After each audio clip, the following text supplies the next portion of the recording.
Thank you for that generous introduction. I'm very happy to be here tonight. I first and foremost want to thank the organizers of this year's Honors Colloquium, and for having the foresight really to tackle this difficult issue of race in the supposed post-racial era. It's not an easy topic. We have our first African American president who has a lot to shoulder, and some of that I actually will integrate into my talk tonight about health, genetic risk, and where we're at as a society in terms of reducing health disparities. So what some have dubbed the post-racial order is really a take on an older theme. For those of you who remember the California elections in the 90s regarding Prop 209, there was really a push to just do away with race, right? That we should be striving for a colorblind society. And some of those rationales were really laudable, that oftentimes people get stigmatized. Affirmative action might stigmatize students of color, and other kinds of arguments like this were put forward. But we're not at that point yet. There are many reasons why we need to keep thinking about race as a social category, to track differences, to track disparities, to be able to really account for the progress that we have made since civil rights. But at the same time, we have to be mindful of what race is, the work it's capable of doing and the work that it's not capable of doing. And so in my talk tonight, I will be arguing really that we have to be careful in terms of thinking about the causes of health disparities as social, really, and really interrogating the social determinants of health, and not to collapse social determinants of health with genetic variation. And so we're a very new, young species in terms of evolution. Most of our genetic material is shared, and surface differences in terms of phenotypes really don't run that deep in terms of our genetic variation. So in my talk, it'll be clear that race is not everything. And surely there are many moments when color should fade from our vision, right? When we're dealing with another human being in front of us, we shouldn't necessarily size and sort and categorize them by race. And I think if all of us were asked to think about adjectives in terms of how we think about ourselves and describe ourselves, race may or may not be the primary organizer. There are lots of different ways in which we take ourselves to be human. But we do need to think about the disparities that we still have to work toward eradicating as a society.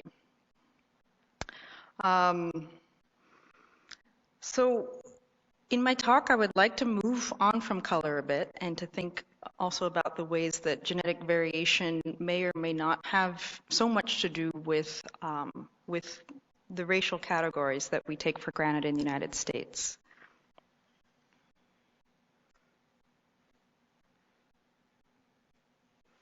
All right. So, like I said, there are clear health disparities that we're facing in the U.S.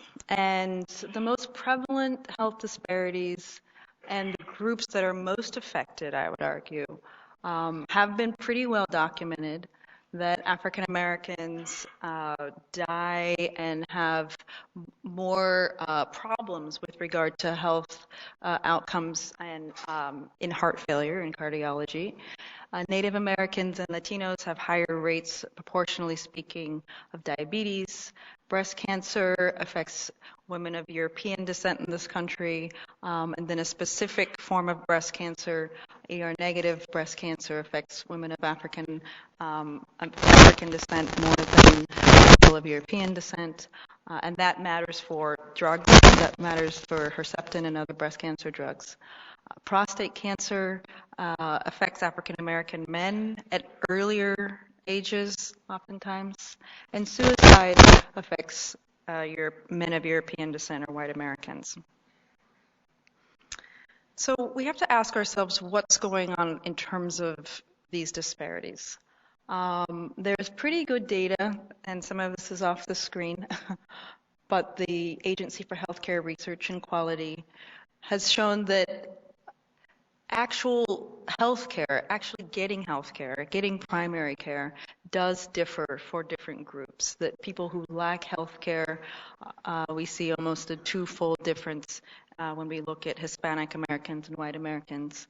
Hispanic children are 3 times as likely to have no usual source of healthcare.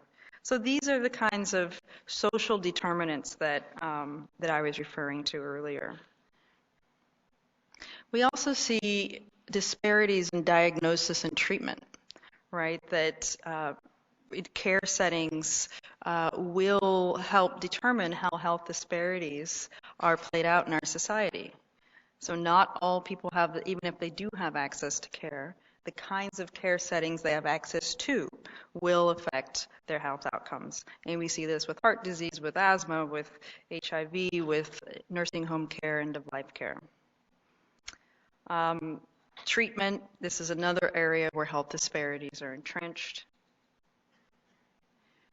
And then suicide, which we don't really think about as a health disparity, in the sort of litany of health disparities that are usually bandied about, but a behavior that actually ends one's life, I would say, is definitely a health disparity and should be thought of in that sense. So I will really, in my work, am trying to argue that getting beyond simply thinking about Black, white, Hispanic, etc., health disparities may do more than make us healthier, right? That if we can narrow the gap in these disparities, they will make us, we will have a healthier society if we narrow the gap positively. Negatively would be that everyone becomes as unhealthy as minorities seem to be in our community, which is not something we'd wish for. But if we narrow the gap positively, we will be healthier. But I argue that there's going to be more secondary consequences to that, which could be positive. And in particular, that addressing health disparities caused by social determinants of health will diminish an increasing trend that we're witnessing within science of casting race as genetic. Now, every Tuesday, the New York Times publishes their science pages.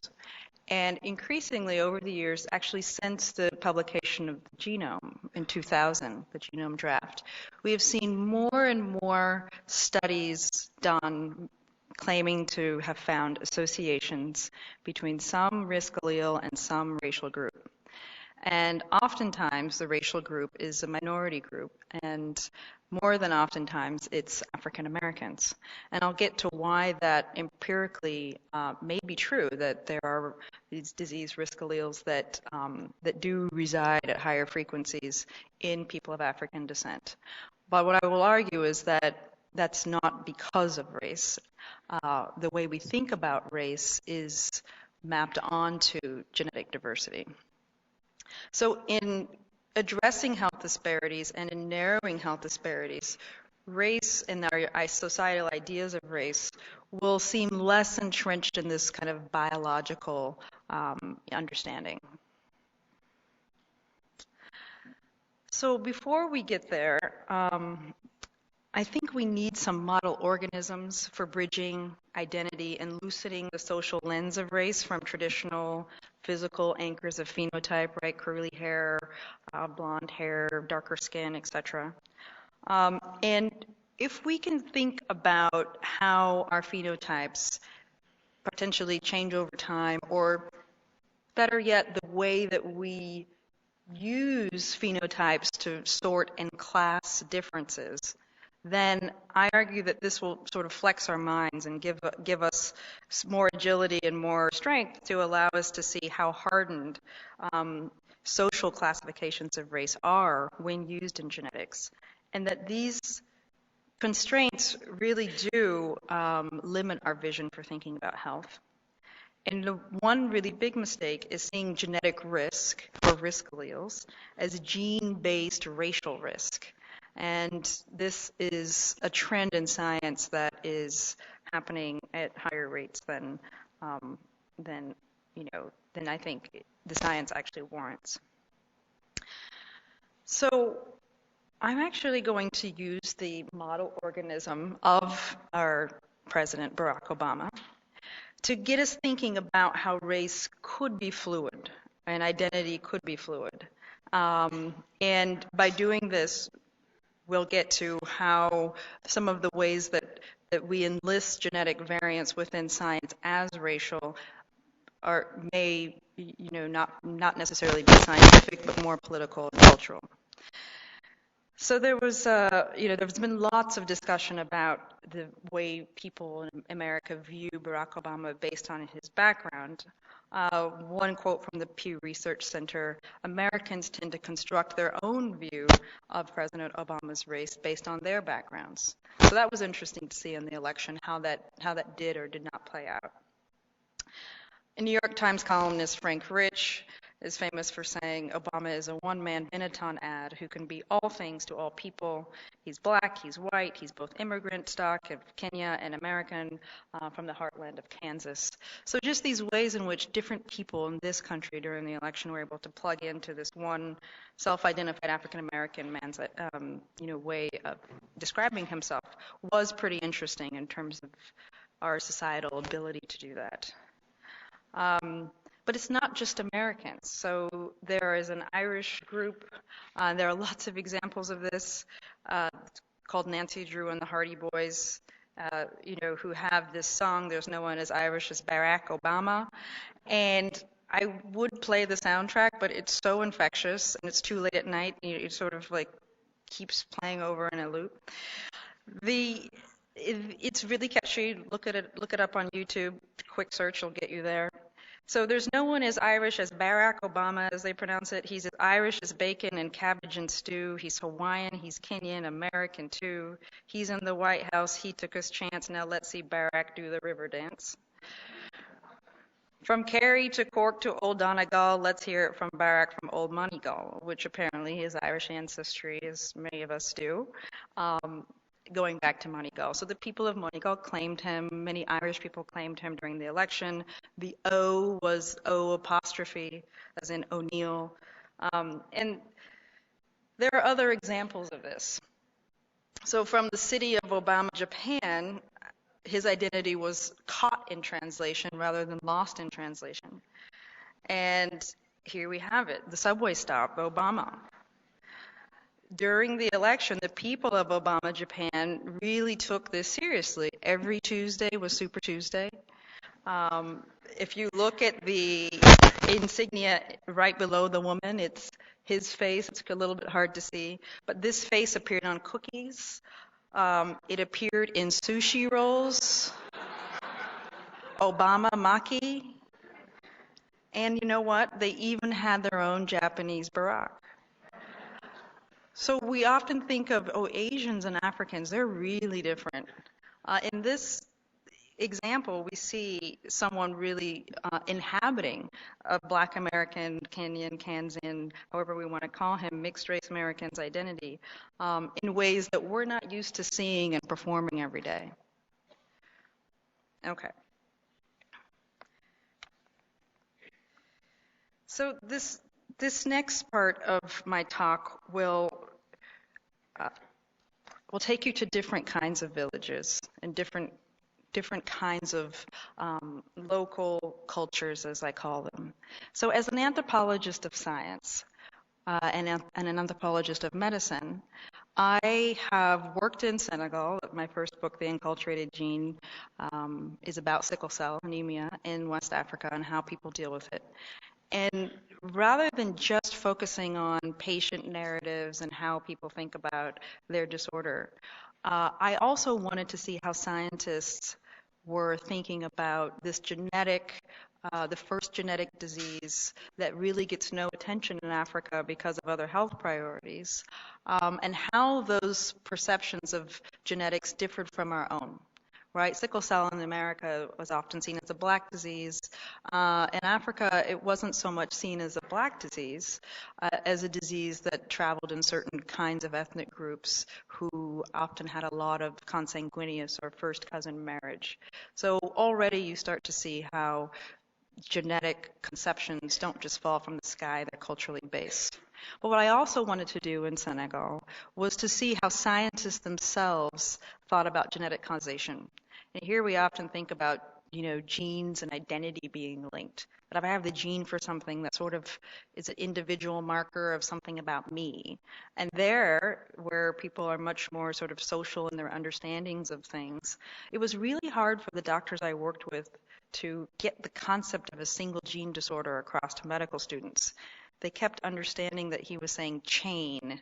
In French, gène and chaîne sound very much alike, but their cognitive capacity went right to the link or the chain given their social structures. So there are lots of ways in which the science that we take for granted actually has social and societal roots. So when I came back from Senegal, I thought, what's going on in our society? We are not necessarily, just naturally right about everything. There are certain things within cultures of science that are definitely culturally based. And so that was in 2002. And at the same time, the FDA was approving the first all-black trial for a heart failure medication called Bidil. And so I thought, this is interesting. We're the first country that has a clinical trial approved for a drug that will only be used in one race. But what if that group, that race, doesn't make sense in other contexts? That's clearly a moment where, the sort of anthropological light bulb goes off, that there's something about our ways of being in the world and the things that we prioritize and politically have, sort of put forth as problems that we should be thinking about, how these things have actually made their way into science. And so that's how I got interested in studying labs and really trying to observe the practices of scientists who, after the mapping of the human genome, were unapologetically, unabashedly saying, no, race has a genetic component. And there aren't that many of them, but they get a lot of play because their politics are very much in line with civil rights politics of trying to reduce health disparities and create more equity in our society, which are great, laudable goals.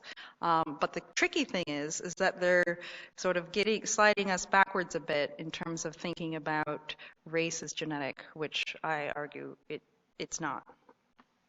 So the first lab that I studied looked at drug transporters, and they basically looked at various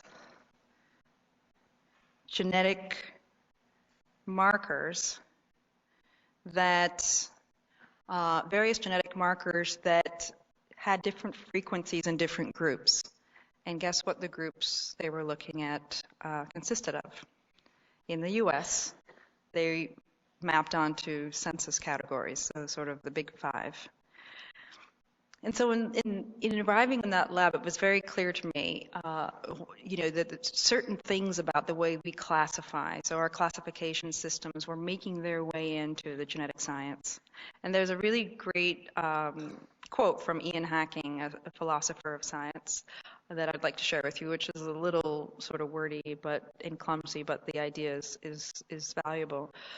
He says, classifications, when known by people or those around them and put to work in institutions, may change the ways people experience themselves, right? If you're put in a box, you might start to act like, the expectation that people put on you when you're in that box, right? They even lead people to evolve their feelings and behaviors in part because they are so classified. So that the idea is that categories and behaviors intersect, and that there is this kind of tautological or, sort of feedback loop in terms of what's expected of you, how you're labeled, and how you then respond.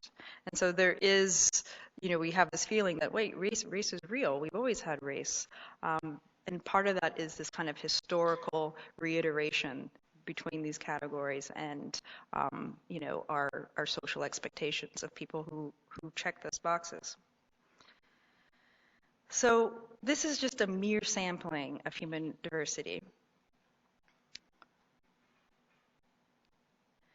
And this is the vision that many American researchers in the labs that I studied have of human diversity. And I would say that most of them are really focused on the big three, sort of someone who can be identified as perhaps European, someone who can be identified as perhaps African, and the latter Native American. So this is a little glimpse at a genetic database in one of the labs that I studied, with the exon and the SNP number left blank so that I don't reveal any of their findings. And this is just, one area of billions and billions of base pairs, so you'd have a hard time tracking it down. The latter part of this slide is really the interesting thing here. So here we have the genetic change, the nucleotide change, the amino acid position, the type of change. But here on the latter part of the slide, here's where we have the kind of what I call racial binning, that we're interested in these frequencies as they happen in African Americans, in Caucasians, in Asians, in Mexicans, and in Pacific Islanders for this lab. And what they did is they were really interested in things that appeared in different groups at a rate of higher than 1%. But they were also interested in things that were ethnically specific, as they called them, even when they didn't have that much, they didn't really have enough people to say that this could be something that we should be paying attention to. So the idea of difference itself was really fascinating to this group of scientists.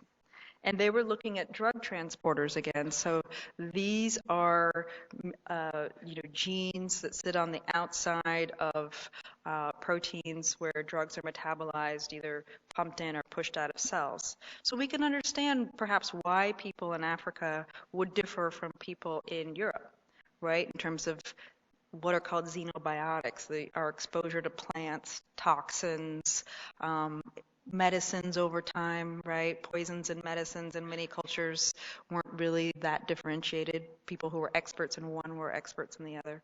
So we can see how over time people would, develop differences in terms of their genomic diversity to different toxins, and really these transporters not only metabolize toxins, but they also metabolize drugs. So there's an evolutionary story here. And I guess what happens when we just sort these kinds of differences by race, that evolutionary story gets lost, and the genomic differences get highlighted as racial differences, as concrete, because they have biology to back them up. Okay. So in a second lab I studied, actually two of the labs that I'll be writing about in my book use what are called ancestry informative markers. And these are different markers from the ones we saw on the previous slide.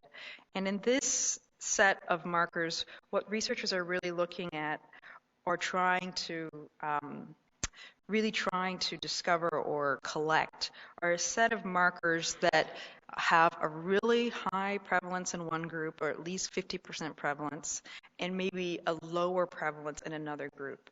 And so this FY null allele is called Duffy.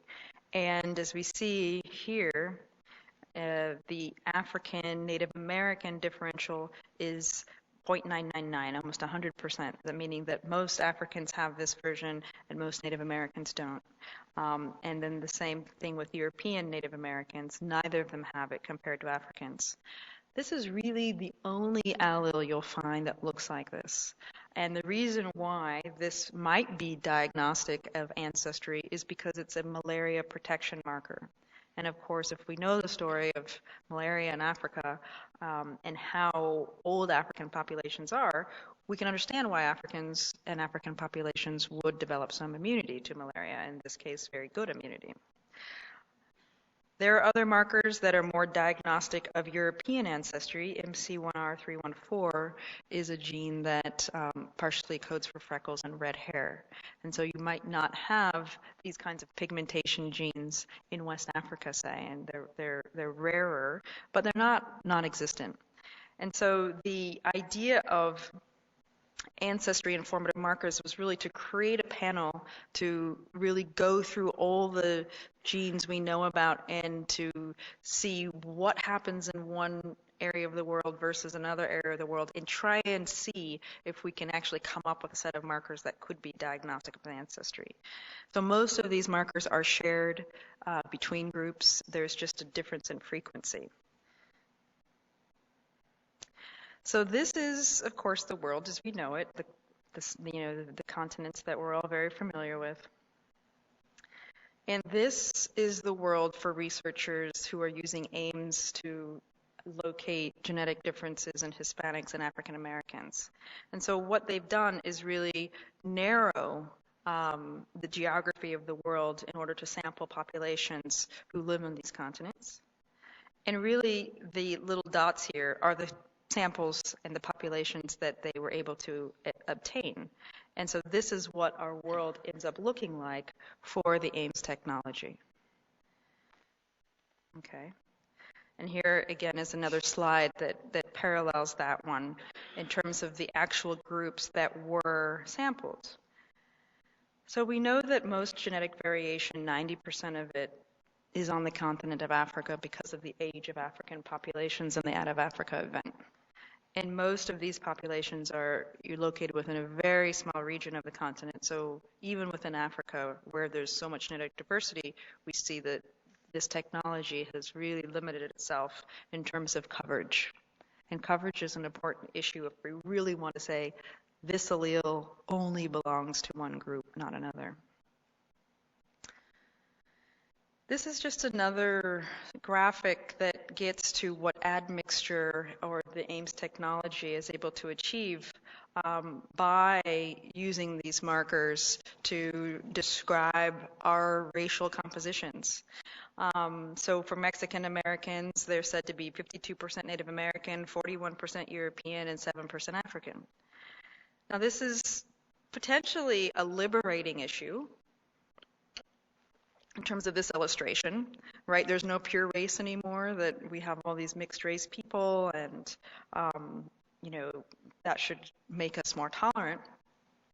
But what it does fundamentally is give people the idea that there is this pure European stock and this pure African stock that's pretty homogenous, that kind of combines in people like Barack Obama or others who might be mixed race, which is a fallacy in many ways, but also kind of perpetuates this notion that Europe is pure, that African is pure, that the old world is somehow static, that these people aren't also mixing and migrating, and that they aren't modern humans, really, that only people in the New World as of 1492 can claim to be modern humans.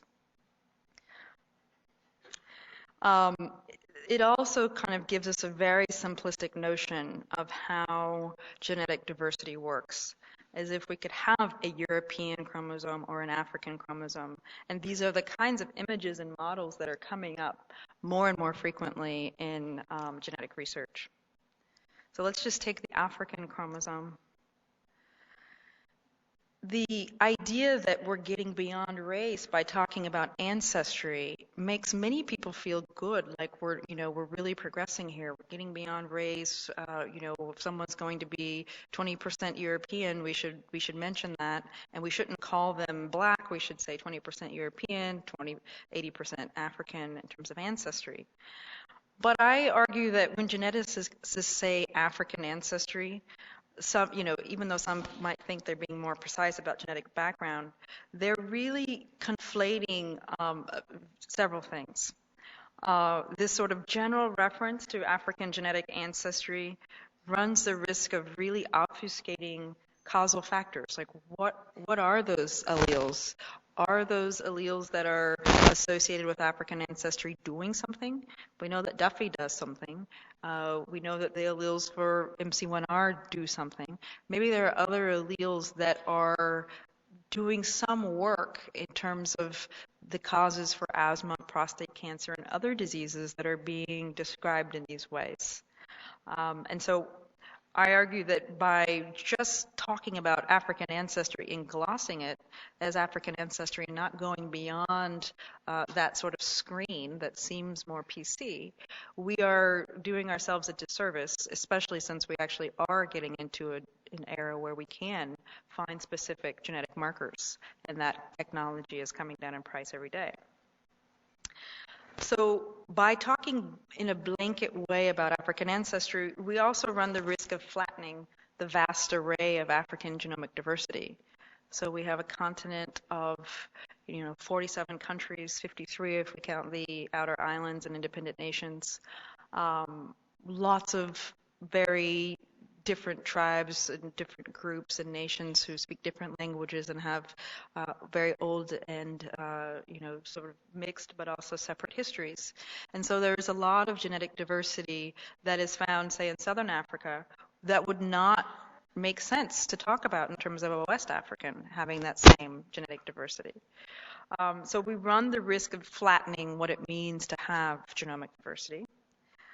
And then finally, we also ironically run the risk of reifying or ossifying the idea of race. And many people may think that, again, that African ancestry is more of a more sensitive, higher resolution way of talking about one's background. But as I've seen in various labs and some of the ways the media has picked up this work, when scientists talk about African ancestry being associated with severe asthma, say, what many people then think about is, that core, deep, sort of blackness from that continent over there is again, causing sickness in different ways in the New World. And so this idea of reifying race is really a dangerous one. So we recall the slide of human genetic diversity, that mere sampling. Here's another mere sampling from only 6 countries in West, East, and Southern Africa, which is really, this group of people represents now in the scientific literature one of the most extensive areas and cohorts studied. And this is Sarah Tishkoff's group at Penn.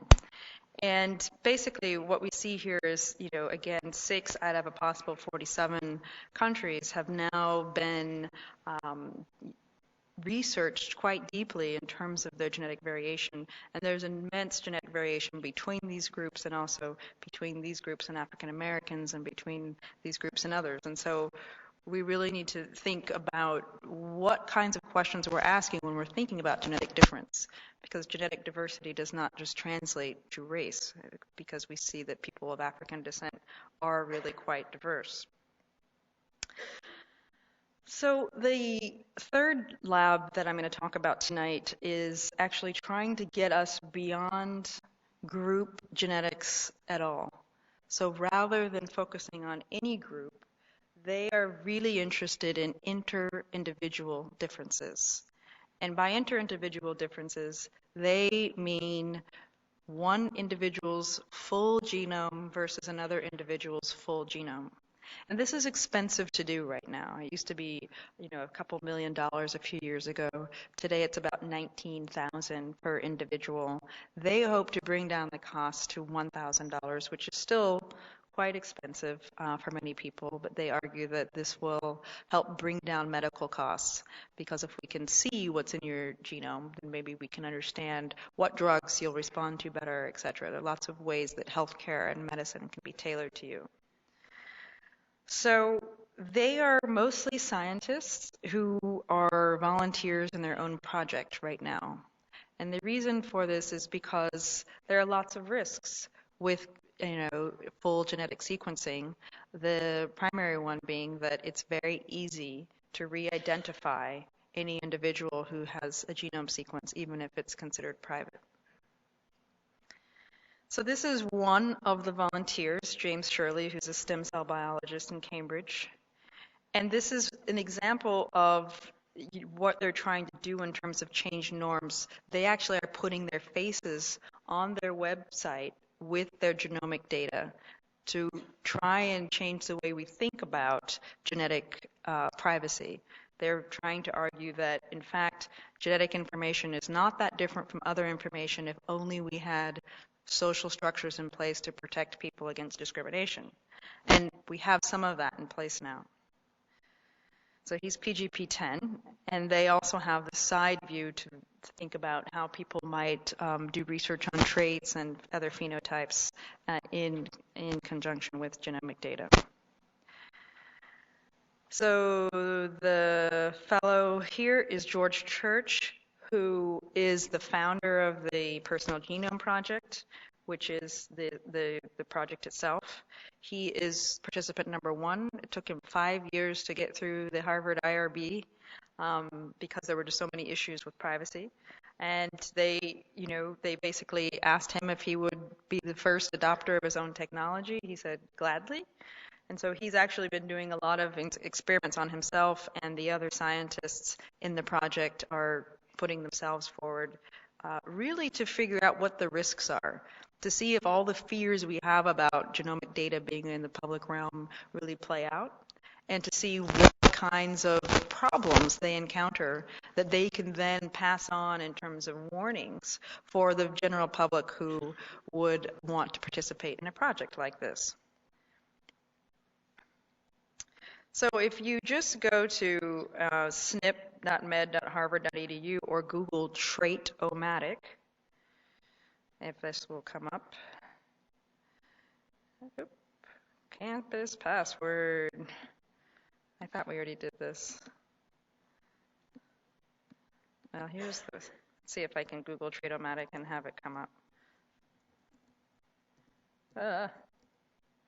Password.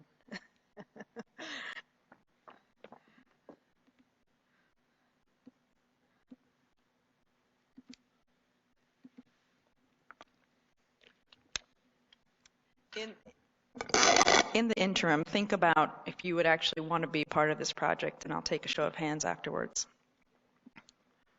This is not a recruitment call, it's just an ethnographic observation.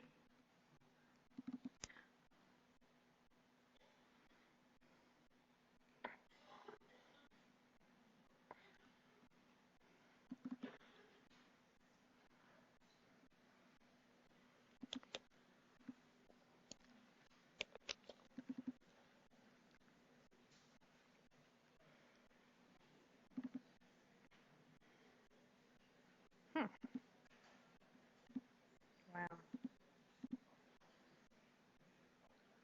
Okay. Oh. Gosh, I think it's me too.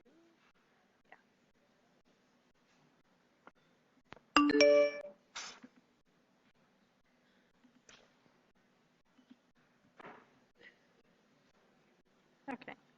That's going to work? Can you Google trait-o-matic?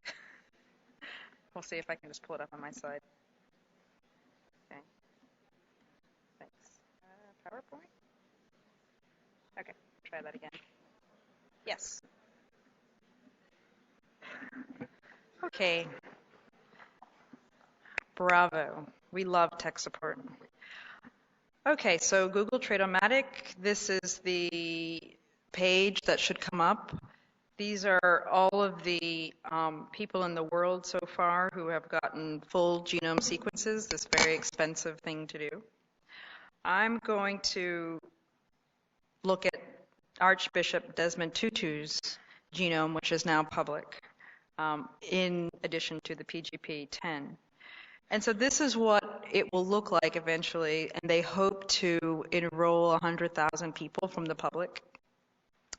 Basically, they will give the chromosome location, what the genotype is, and the associated trait. And this is all information now. So in this lab, there are teams of students actually scouring the databases, medical databases, PubMed, Anemia, to see which what they can say about any of these traits. Lots of these traits are novel, so they're just kind of watching and waiting to see what will happen to these people and what kinds of phenotypes they have when they have a mutation.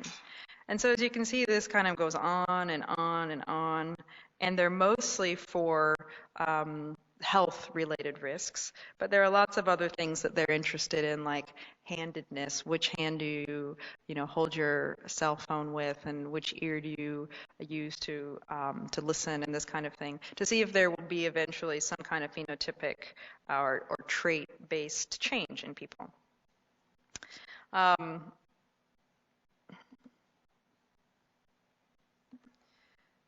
So again, the idea is that everything is out there, and including pictures and including all of your addiction to drug addiction susceptibility. Who knew that that was actually something that genetics had located? So every day there are these kinds of associations.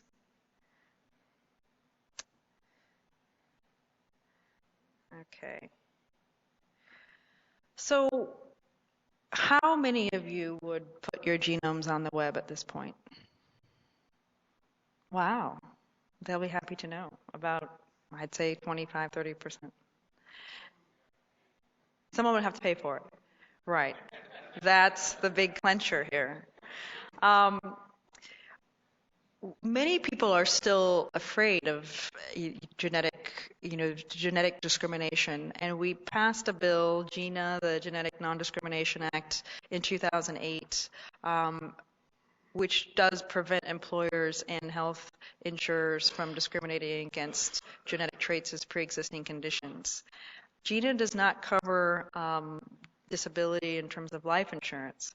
So if someone, or end of life care, so if someone found out they had an Alzheimer's risk allele, for instance, they might want to keep that secret, even though we have GINA in place. GINA also does not cover Indian reservations and doesn't extend fully to veteran care, so military. People who served in the military and have the VA care would have to think about doing the personal genome project. So there are still loopholes and still areas of regulation that we need to fix. The other issue is really universal medical care, in the sense that primary care and getting people in to see their doctors when they have a health issue is really going to make people more willing to trust that that the government establishments and that the medical establishment has their interest in mind and cares about their communities. And we see this a lot in minority communities, this issue of mistrust. Okay. My computer likes to go to sleep. Okay, so the healthcare system and sort of health policy. One of the things I'm really trying to research in my book is how is it that healthcare will get us towards more of a post-racial society if we were able to reduce health disparities and integrate preventive care and primary care earlier. Perhaps this would help reduce health disparities. And then also, if people had primary care providers and they couldn't be discriminated against because of pre-existing conditions, which is a central tenet of the recent Affordable Health Care Act, if these things are in place, then people may be more willing to do things like the Personal Genome Project and put their genomics on the web for research purposes, right? We need to have access to as many people as possible, diverse populations, in order to actually figure out what all these markers do, right? There's the beginnings of this on the Trade-O-Matic that I just showed you, but this is all very experimental. We're not sure what all of these traits do in full. Many traits do many things. And so as we sort of look around the globe today, there are different ways of ranking health systems, and we've all heard a lot about this recently with the sort of debates around the Healthcare Act. And as far as industrialized countries go, the U.S. still ranks last. And so this is a little excerpt from the article that I just had up from Science Daily, where the Commonwealth Fund basically found that despite having the most expensive healthcare system, the United States ranks last overall compared to 6 other industrialized countries, Australia, Canada, Germany, the Netherlands, New Zealand, and the United Kingdom, on measures of health system performance in 5 areas: quality, efficiency, access to care, equity, and the ability to lead long, healthy, productive lives. And so when you look at life expectancy, in these sort of graphs, and the Commonwealth Fund is very good about having, graphs you can download for PowerPoint presentations. If you look at life expectancy, we're also, last. And so people often think, well, with healthcare, it'll be rationed, and older people will have a harder time getting care. We're actually not doing so well on life expectancy, especially given how much we spend. Most of our spending does happen at the end of life. So the WHO, of course, has, they don't just privilege the industrialized nations, but we still rank very low in terms of health expenditure, of our gross domestic product on health-related costs. And these are the actual health expenditure costs per capita dollar amounts for the industrialized nations. And we can see we're almost twice that of the Netherlands. So there are certain problems with the Affordable Health Care Act, mostly that we won't have full universal coverage. And then there's a lot of questions about how are we going to pay for this. And I won't get into the economics of it, but what I would argue is that both the Health Care Act, GINA, and the Genomics and Personalized Medicine Act of 2010, which was penned by Patrick Kennedy, really do start to address issues of reducing health disparities as a way to reduce costs, to improve care, and I would also argue reduce the risk that we'll continue to go along this path of seeing race as genetic, right? Because if we look into the social, the social sphere, and we see these huge discrepancies in outcomes, right? Black people dying of heart failure more, Native Americans dying of diabetes more, et cetera, we will start to think about those are biological traits, right? Disease is biological, race must be somehow biological. But it gets us away from these other questions I started out with, right? Access to care, treatment, et cetera, the things that people in epidemiology really pinpoint in terms of social determinants of health.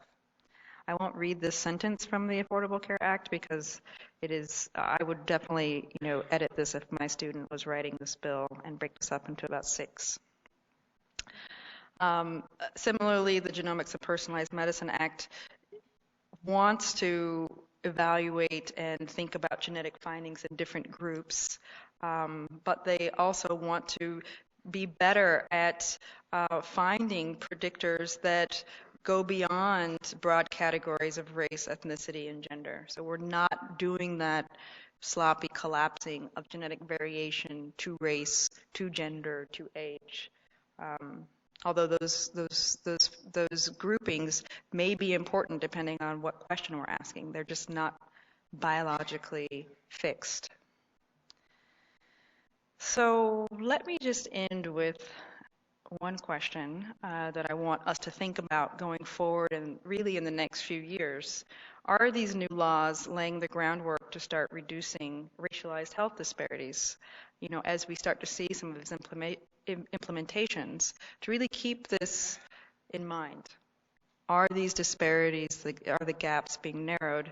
And if so, will they allow us as a society to avoid slating race as genetic and perhaps getting us really genuinely onto more of a post-racial terrain? We will need a sort of an ethic of open-mindedness and optimism to get there, I think.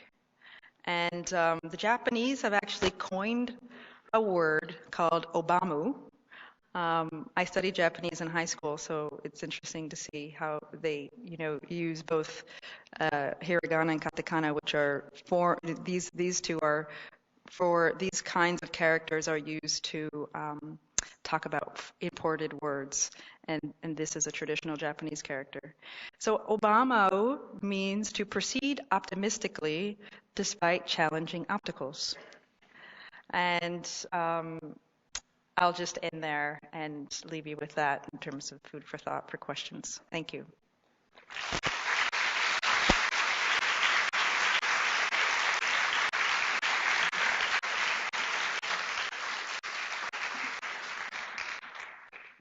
Dr. Fulwiley will take questions. I'll ask you to come over to this aisle if you have a question, and if you can't come to the aisle, wave and I'll come to you.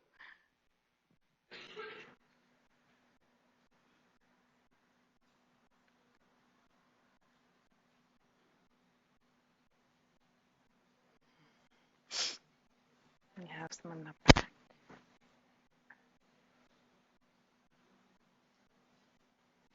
Speak. I wanted to thank you for a thought-provoking talk. I had a question about whether or not you're in your scholarship that you're considering some of the, I would say, studies that are now also emerging in terms of sort of social selection on things like birth weight of children and their later implications for things like heart disease and sort of I would say the post-genomic in terms of sort of how the interplay between our environment, our bodies, and then offspring, and how that gets lost in this conversation of, the genome is everything. Right. Yeah. That's a great question. And there's a burgeoning field of epigenetics and epigenomics that doesn't get as much play as the gene for this or that. And it's very clear that our genome sequences may not change in our lifespans, but the ways that we, environmental triggers or methylation, gene expression happen do very much rely on social context and things we're exposed to. And so I think increasingly we will hear more about epigenomics and the ways that environment and genes interact, and that that will also get us thinking about biology as a realm that is more fluid and flexible as well. So biology and genetics are not the same thing. That biological mechanisms aren't necessarily determined only by a gene sequence, right? There are lots of higher order mechanisms, what's happening in the cell, what's happening in the system. And so things like birth weight or even prevalences of certain cancers or autoimmune disorders may have a genetic component, and we can find risk alleles that associate quite tightly with certain outcomes. But you're right, we'll definitely have to put many more research dollars into figuring out what's happening in the causal pathway, right? And so that's really where I would encourage genetic scientists to look, rather than constantly claiming that they've controlled for the environment when we really haven't begun to describe what that even means. Okay, so here's how it goes. O'Leary, O'Reilly, O'Hare, and O'Hara, there's no one as Irish as Barack Obama. It's catchy. Now, yeah. yeah. Now, Muhammad Ali is Irish also. Yes. When I was in Ireland about 5 years ago, as we were heading to the airport, we saw a motorcade coming through, and it was Muhammad Ali and his entourage, who apparently has Irish ancestors back there. Yeah. And I bet Henry Aaron is Irish too. But my question is, you've spent time in France, correct? Yes. Yeah. So here in the United States, we have this kind of ossified set of categories dealing with race, that you are one of these 5 things. And in France, you can only be French. Everybody is French. There's they can't recognize, they can't talk about race in the way that we do. So what do we have to learn from the French, and what do the French have to learn from us? That's a great question. Increasingly in France, not everybody's French. And part of that is a historical and colonial, story, really, about immigration and the former French colonial subjects who were guaranteed citizenship if they did certain things like learn French. They're coming home to roost. They're coming home to take advantage of all the opportunities that the EU and the global North offer, given that there are such major global health disparities and other kinds of economic disparities. So you have people who are told they're actually not French now, even though they're born there and even though they speak the language, mostly Moroccan, Algerian, Arab Muslims, but also people from former French West Africa and the former Central West Africa in terms of the French colonies. There are groups that are now starting to use American notions of race, specifically Black French groups. There's a group called Les Indigènes de la République, which is sort of a play on so the French Republic and Republican values, that we can all be French and we can all aspire to this universal, was one of the French civilizing missionary tools. So people who are considered natives or indigènes of the colonies, who have lived in France for a long time, they're just considered natives because of their former African origins, are now embracing that term and saying, we are indigenous natives of France, of the République. And those are mostly African and Arab groups. And so what I think minorities in France have learned from the U.S. is that you can mobilize, for political recognition, and they're trying to do this to achieve certain rights that they haven't been able to achieve in the French state. And part of what's happened in France has had similar effects when compared to the U.S., but through different means. So, as the gentleman pointed out, people have always aspired to one way of being, which is French. But when they had markers of difference, they were often told they couldn't achieve that. And so they were excluded, and there was no affirmative action, and there still really is no affirmative action. And so, people really haven't been able to have the same kind of social upward mobility that affirmative action has allowed some groups in the States. So what can France learn from us? Perhaps recognizing differences in terms of social categories, and what can we learn from the French, trying to think about some kind of a universal or a common shared way of relating to each other culturally without ignoring the fact that there is discrimination. Yeah. Yes. Hi. I'm a DES baby, which means that my mother was one of millions of women in the late 40s and early 50s who was given diethylethylstibestrol because they wanted to believe that it would prevent miscarriage, even though all of the late testing in the 1930s indicated that it was cancer causing. Yeah. So I'm wondering how the material and the hopes that you're talking about is entering or not entering the pharmaceutical industry, since they seem to me to be the ones who are really driving the interest in developing and keep maintaining these racial disparities, mostly for their own profit seeking.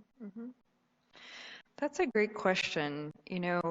There are, like I said, some efforts to try and tailor certain drugs to racial groups. There are lots of pharmacogenetic and pharmacokinetic studies being done now in terms of population, racial specificity, and how these groups will respond to certain drugs. And this really is, it's a catch-22, right? Because pharmaceutical companies really want to sell drugs to lots of people. Huge swaths of the population, blockbuster drugs. The better, the closer a drug gets to one size fits all, the better their profits, right? But there are certain drugs that just fail in R&D. And there's a lot of money put into phase 1, 2, and 3 trials. And so the thinking now is that if they can figure out who's going to respond poorly to the drug to begin with, they can cut out a lot of that, early trial and error work. And so there are two strategies here. On the one hand, of course, they would like to produce drugs that everyone can take. On the other hand, they're using population-specific differences to get around these huge trials and to be able to actually tailor the trial to people who will be more susceptible to the drug. And so economists have very different predictions for how race will actually play out for pharmaceutical development.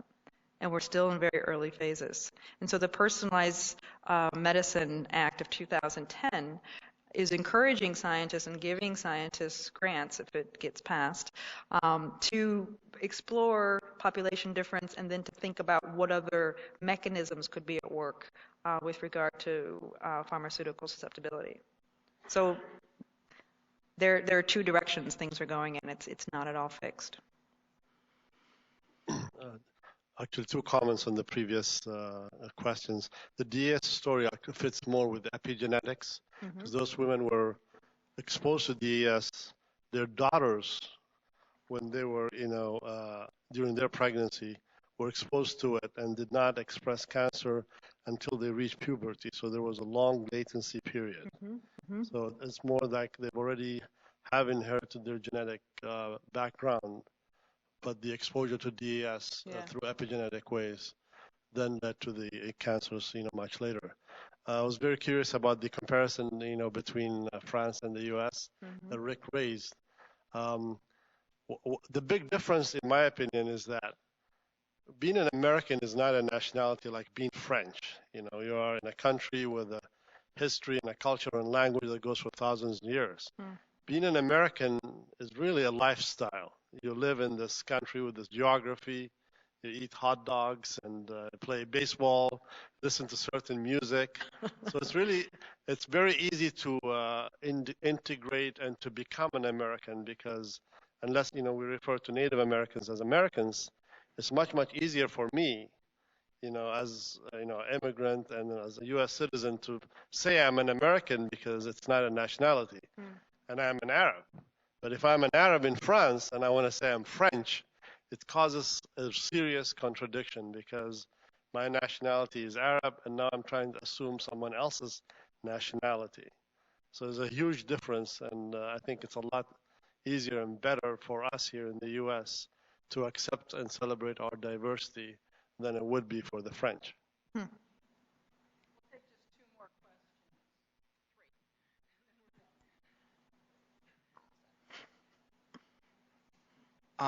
I have a very specific question because I'm really not a scientist at all. Okay.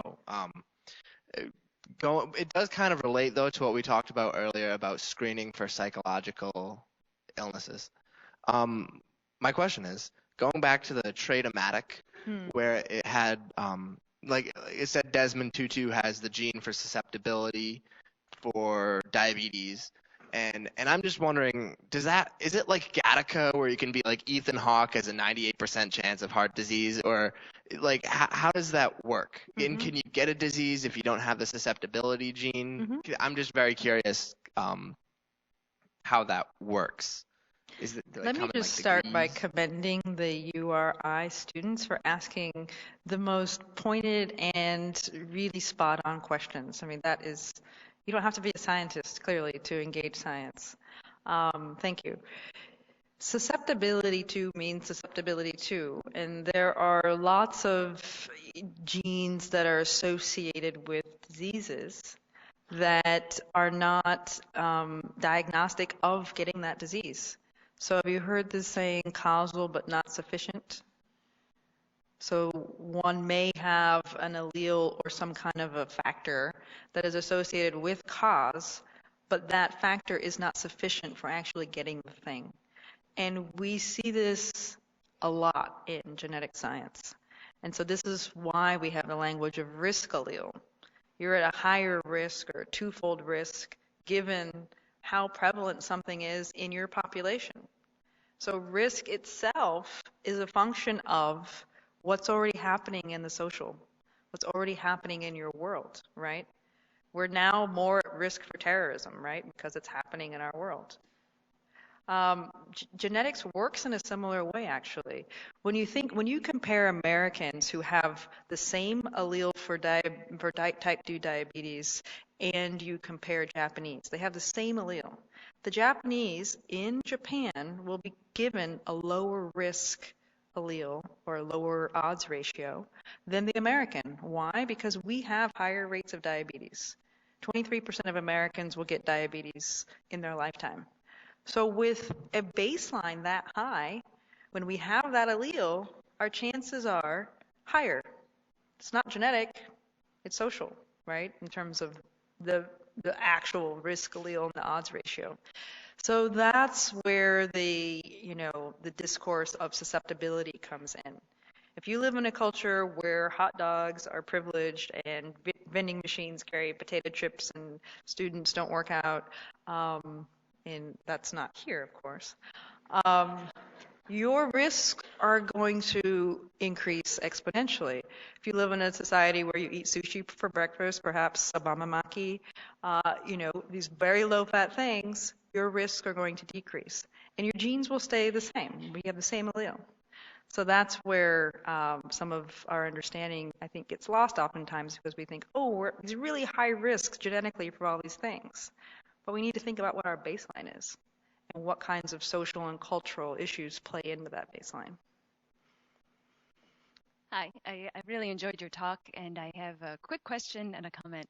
I wanted to, again, push a little bit further on the question that Rick raised, because you very nicely showed how social categories enter into science, right? By looking at the categories that these scientists who are doing genomic analysis use in their actual analysis. So have you done any cross-cultural comparisons in the study of genomics, say, in Brazil or in France, about the kinds of classifications they use in trying to make sense of the data? Yeah. And then the comment, I found it particularly ironic that you framed the talk in terms of health disparities and then raised this very expensive way of trying to find ways to improve health when that kind of money could be used for primary care in perhaps a more effective way. So any comments about that tendency in American medicine? Let me start with the last one. It's easier.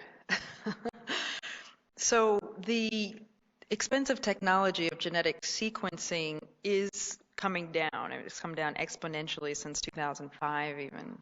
And so people who are developing this technology are actually arguing that if we integrated it, even if it was $1,000 a year, we would save so many more costs on the back end. So if that was sort of implemented in the front end, that everyone had sort of through their Google Health, their PCP could just pull up their susceptibility markers to certain drugs, we would have less adverse drug reactions. We would actually see risk alleles that were associated with certain diseases that we could then screen people for instead of running all of these expensive MRIs and exposing you to more, not with MRIs so much, but CAT scans, more radiation.